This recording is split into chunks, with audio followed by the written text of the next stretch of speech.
Ohayo gozaimasu Jebret Tim, kita akan membahas sekarang J-League. Ada pertandingan yang seru ya untuk ya memperebutkan gelar juara di Liga Jepang, dan ada peringkat 2 dan peringkat 3 nih. Ada pertandingan antara Kashima Antlers yang jersey-nya lagi gue pakai sekarang dan juga Yokohama F Marinos. F-nya apa aja?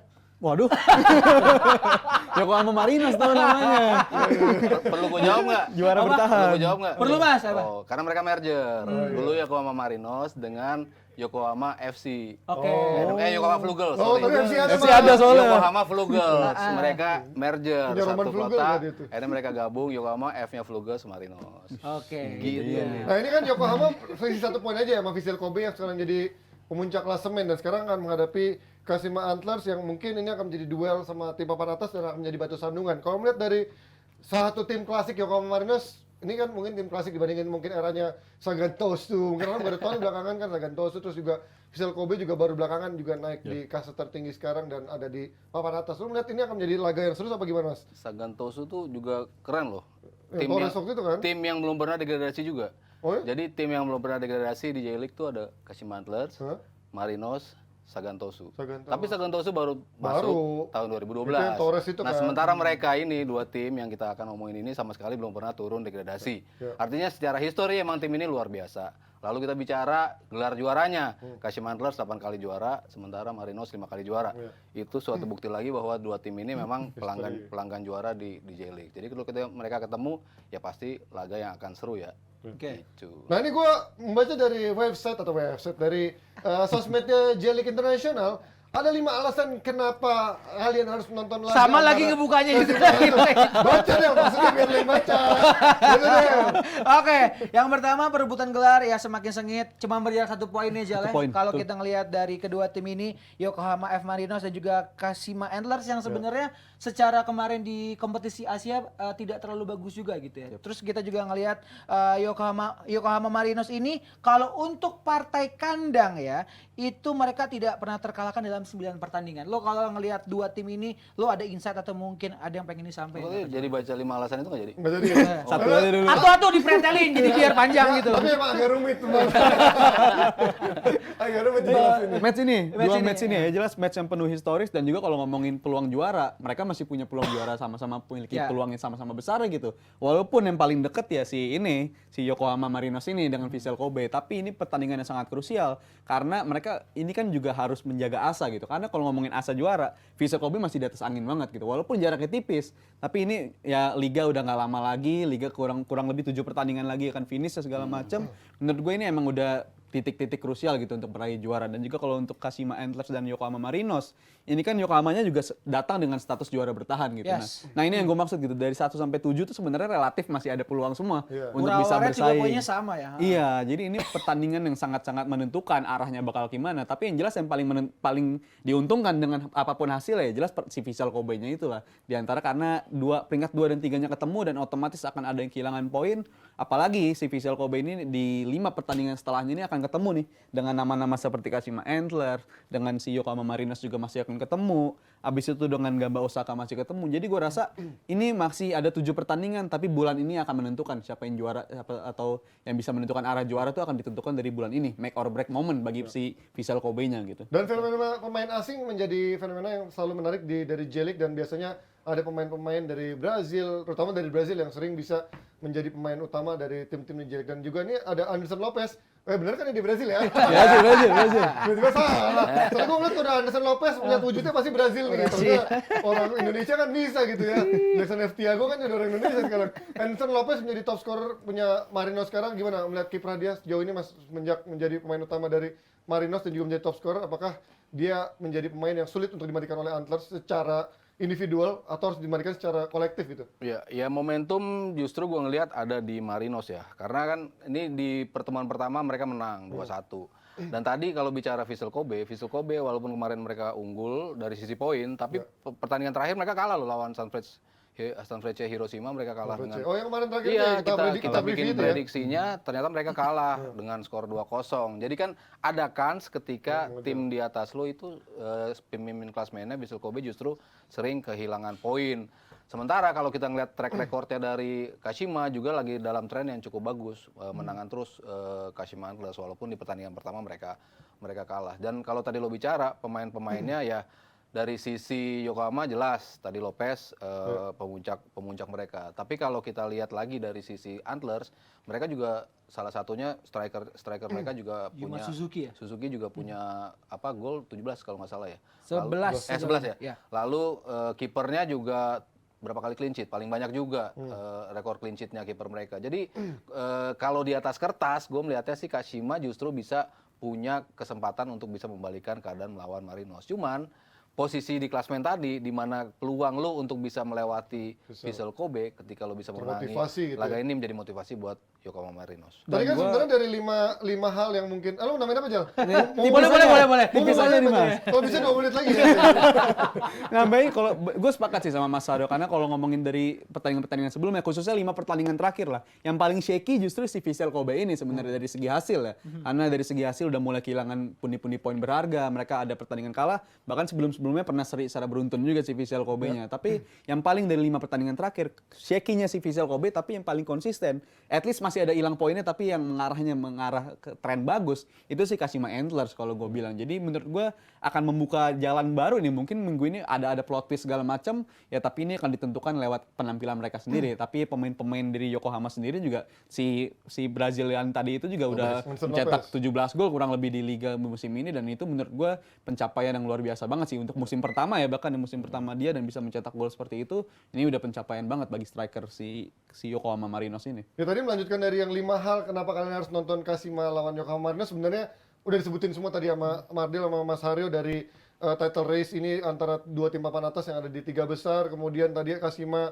ada di 9 laga tidak terkalahkan di kandang juga, kemudian football heritage karena 2 tim ini sama-sama nggak pernah degradasi tadi Mas ya, selalu ada di top flight sampai Padahal gue nggak baca itu ya, Iya, Zero iya. ya. Sampai itu tadi memang si Kashima 8 gelar, Marinosnya kebalik ya? Betul. Ya benar, Kashima 8 gelar, Marinosnya 5 gelar. Yang terakhir ini juga menarik karena ketika kalian bisa nonton laga Kashima lawan Yokohama Marinos ini, kalian berkesempatan memenangkan jersey J-League dengan menonton live di J-League Internasional, karena setiap minggunya J-League Internasional menayangkan 4 pertandingan J-League setiap pekannya. Ini ada dari pekan ini ada 4 pertandingan, yaitu ada Nagoya Grampus lawan Hokkaido Consadole, ada Kashima Antlers lawan Yokohama Marinos, ada Gamba Osaka lawan Urawa Reds, Vissel Kobe dan Cerezo Osaka. Betul, dan buat jebret tim yang nonton ya, semua bisa menang. Jadi menangkan jersey J-League dan lo nonton semua pertandingannya, mungkin lo punya analisa sendiri gitu ya. Lo pengen kayak, aduh gue pengen coba menjadi pandit, si pandit J-League lah. Nah boleh tuh ya, nanti lo komen-komen di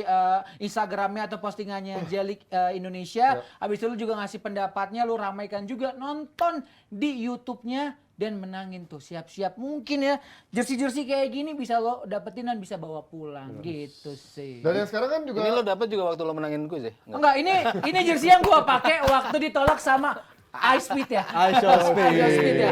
Ini gua ditolak pakai jersey ini. Mungkin kalau gua pakai jersey Al Nassr ya diiyain ya. Nah ini buat J-League kan juga sekarang udah perayaan ke tahun ke-30-nya ya, 30 anniversary 30-nya, dan juga ada collab baru nih. Mungkin kalau kalian yang belakangan ini nonton di Netflix atau di apa sih yang jenis itu yang nonton pay-per-view ya. Ya. Tontonan berbayar, ada Blue Lock yang mungkin juga kemarin juga sempat kerjasama sama Inter. Gue juga membaca detail, belum tahu tuh kerjasama dalam bentuk apa, dan sekarang juga Blue Lock kembali dinaikkan. Tapi ini kan dulu mungkin kalau kita nonton J-League, Tsubasa zaman dulu dinaikkan Itu udah sebagai paling top of mind acara ya? komersil. Sekarang Blue Lock yang begitu global, bahkan di luar negeri pun, di Eropa dan juga di Amerika pun juga orang mulai notice nih. Lu gimana Del, nonton Blue Lock, nonton nggak? Nonton Mas, kalau Seru misalnya ngelihat Blue Lock sendiri, mungkin Jal juga bisa tambahin. Tidak sefantasi kayak Tsubasa ya. Kayak kalau nonton satu episode tuh, satu pertandingannya 10 menit tuh belum kelar gitu. Kalah sinetron sama Tsubasa. Zoom in zoom out itu. Cuman ya kalau gue ngelihat dari bagaimana Kalau ini kan ceritanya. cuma nyari striker kan? Striker Kalau- benar, striker, dia nyari oke. striker. Kalau ngelihatnya mereka premisnya adalah anak-anak muda di Jepang itu harus bisa jadi striker. Iya. Karena striker adalah ujung tombak dari segala tombak gitu kan. Yang pengen Jepang itu bisa naik timnasnya. Cuman kalau gua ngelihat sendiri ini nggak tahu ya terlalu brainstorm soal striker kali. Padahal kan ya banyak sekali lini di sepak bola yang harusnya bisa dieksplos gitu. Cuman kalau lo ngelihat sendiri dari premis cerita gitu ya Jal ya. Kalau gue sih menurut gue sangat menarik gitu ya, kayak ada karakter utamanya ada si Yoichi Isagi, terus juga ada Meguro Bachira, ada juga Hyoma Chigiri, plus juga Rensuke Kunigami gitu. Banyak gitu ya. Karakternya nggak cuma Gue terfokus nyebut karakter lain tapi takut salah. yang mana? Ini kan banyak sekali gitu. Honda tuh. Yusuke Honda. Sangat menarik gitu kalau ditonton, dan gue juga ngikutin anime tapi nggak ngikutin komiknya. Cuman kalau gue nonton sih ini menjadi salah satu penyegaran lah selain Tsubasa gitu. Ya gue sepakat sih karena pada bilang penyegaran, karena kan gue juga generasi yang tumbuh nontonnya Tsubasa gitu. Iya. Kalau Ah, nontonnya mau Tsubasa? yang udah Apa shot recycle. shot dulu dari yang di game-nya. zaman TV yang Tsubasa Iya. 80-an. Di recycle.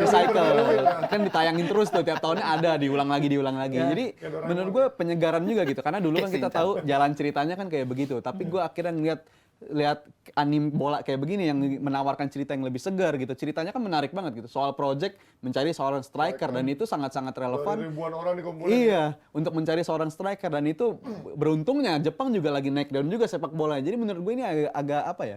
Agak emosional juga untuk bisa membayangkan kenapa bisa secara sepak bolanya, secara kultur bolanya dan sebagainya itu emang lagi berkembang semua. Ya. Jadi Tapi cocok Indonesia semua kenapa gitu. nggak bisa bikin gitu ya? Maksud gue dulu Tendangan kan si Madun. Iya, Tsubasa kan dulu dibikin dan membuat akhirnya anak-anak Jepang Iya. tuh bermimpi kan bagaimana mereka bisa membawa Piala Dunia, bisa masuk ke Piala Dunia selevel sama orang-orang di top world class player, dan akhirnya mereka bisa mewujudkan itu. Kenapa Indonesia nggak bisa mewujudkan itu, Mas Aryo? Cahaya dari Timur ada. Ya, filmnya Garuda ya. dari dadaku banyak film. Romeo and Juliet ada juga. Oh iya, Juliet. Oh iya. Iya, Persija dan tapi kalau lu baca komik nggak, Mas? Baca. Apa baca komik bolanya? Gue nggak apa percaya, ya? gue nggak percaya. Nonton gue lebih sering Zaman nonton. komik ini ada lu udah kerja pasti malas. Gue lebih sering nonton dibandingkan. Berarti nonton di komik. Jepang juga ya dulu ya? Iya. Dan tadi kalau nambahin si Blue Lock emang belakangan dia mulai naik mendeketin Tsubasa. Tsubasa tuh terjual tuh kalau nggak salah 80 jutaan terjualnya, tapi mereka kan dari tahun 80-an. Sementara ini Blue Lock udah 28 juta. Artinya kan baru nongol 2018, baru ngetop pas Piala Dunia kemarin lah ya, pas Jepang lagi waktu bagus-bagusnya ngalahin Jerman sama Spanyol Pas juga banget bagus. sama hype-nya itu. Itu dan baru nongol juga di Netflix. Akhirnya mereka perlahan-lahan naik. Makanya nggak heran kenapa kerjasama ini datangnya dari Blue Lock. Dan yang gue nantikan adalah bentuk kerjasamanya seperti apa nih. Katanya tokoh-tokoh ini akan diseragamkan sesuai dengan tim-tim masing-masing. Iya, Gitu. Jadi kalau dulu Tsubasa kan kayak dimuncul mirip apa Rivaldo gitu ya. kalau ini tokoh-tokoh yang tadi disebutin Mardel akan mengenakan kostum dan juga logo-logo yang klub-klub ada di sini. 18 klub itu. Jelika akan terlibat ya. Yoi, akan terlibat di situ. Keren juga ya, tapi lu baca apa Jal? Nggak terlalu baca komik banget mas, nggak into komik. Dari Mas. dari itu nonton udah ya? politik ya. Oh, Jadi beringin. gue generasi Ya Voltus. udah, daripada ngomongin politik ya. Prediksi aja. Gue generasi Voltus, Ji. Aduh, gua udah itu Jauh yang banget. salahnya Voltron. Voltus kan masih 80-an kan. Gosip Nagoya mah. Grampus nih Jal sama Hokkaido. Ya, prediksi, Jal. Konsadole. Menurut gue Nagoya masih bisa menjaga asa juga Kalau untuk ada bisa urgensi. naikin pundi-pundi poin lawan yang cocok lawan Hokkaido. Kalau lawan Kashima Antlers menurut gue hasilnya imbang gitu. Karena dua tim yang sama kuat dan mereka bersaing di papan atas, dan juga pertemuan pertama kan juga menunjukkan ini pertandingan yang sengit juga gitu, pertandingan kedua tim. Selir tadi ini kali. Kalau ini gue rasa ya imbang juga lah, karena ini dua tim yang relatif sama-sama Gambau kuat rawat juga kan. segala macam, dan ini gue harapin sih Vissel Kobe yang bisa menang, dan juga udah waktunya mereka lah untuk jadi juara di musim ini menurut Mas gue. Aryo. Gue ke Sapporo kalau gue Consadole Sapporo Saudara Sapporo. di Mantara di sini ya benar Marinos. kayaknya bisa keimbang ya karena laganya mainnya di Gua punya baju Kashima. Marinos lupa gua pakai tapi tetap banget sih memang. Ini Gamba Osaka menurut gue akan menang karena di kandang mereka bagus, dan ini Vissel Kobe. Iya. Oke, itu dia. Kita langsung tutup kalau gitu. Udah tutup aja ya. Terima kasih. Jangan lupa juga hari Senin DPI jam 7 malam, 2 jam lagi kan nih? 2 jam lagi. Dua jam Tapi lagi. startnya lebih awal jam 7. Tapi startnya lebih awal jam 7, jadi nggak terlalu kemalaman juga. Dan juga jangan lupa kalian yang mau nonton DPI edisi potongan-potongan dari 4 episode jadi satu episode full ini bisa tonton di channel YouTube-nya Dewan Pundit Indonesia. Jadi itu bukan channel Abal atau channel tiruan, tapi memang channel beneran yang baru dibangun untuk menggabungkan dari potongan-potongan klip yang 4 video itu menjadi satu full. Jadi banyak yang mengeluhkan ketika pulang kerja atau dalam perjalanan dari manapun mereka biasanya mendengarkan DPI, nggak begitu nonton, pengennya yang sejam.